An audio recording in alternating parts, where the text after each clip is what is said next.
In today's video, I'm going to teach you how to create customer match lists in Google Ads. Customer match lists are an invaluable tool that allows advertisers to use an existing customer database to reach new potential customers or re-engage past ones. If you're looking to refine your ad targeting strategy, building these lists is a must-have skill. Now let's dive into the process step by step.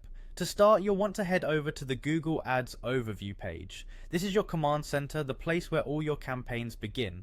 Once you're on the overview page, take a quick look at the left side of your screen. You're looking for the tools icon. Go ahead and hover over it. It's your gateway to a wide array of Google Ads functionalities. Now that you have tools open, click on the shared library.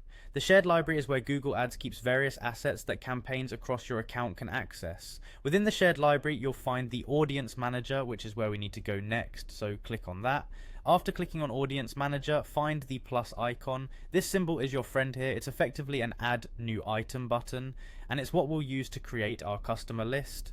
Click on it, and then choose Customer List from the options that appear. This step is crucial as it differentiates between creating a new audience or segment and actually uploading what's needed for a customer match. At this point, you'll find yourself in a position to connect a new data source. You can either connect one now or upload a file manually. Let's go with manually uploading a file. If you want to keep things simple or don't have your data source handy, you can skip this step and set it up later. This flexible approach often helps when you're still gathering your data or getting a feel for the interface. Once the data source aspect is sorted, click on Continue. You'll be taken to a screen where you can start defining your audience further. The first thing you'll want to do is assign your segment a name. Not only does this help keep everything organized, but a clear and descriptive name can save you a lot of confusion later on. After naming the segment, select your customer type.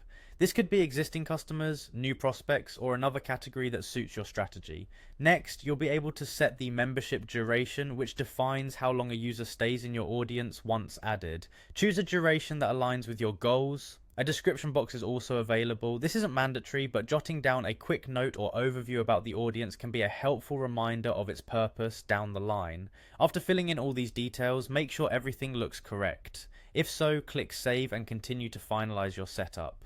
And there you have it. You've just created a customer match list on Google Ads. Once you've saved your work, you're ready to utilize it in your advertising campaigns. With these lists, you'll be able to better target ads, making them more relevant and valuable to your business goals. Thanks for watching, and be sure to check our other tutorials for more Google Ads tips.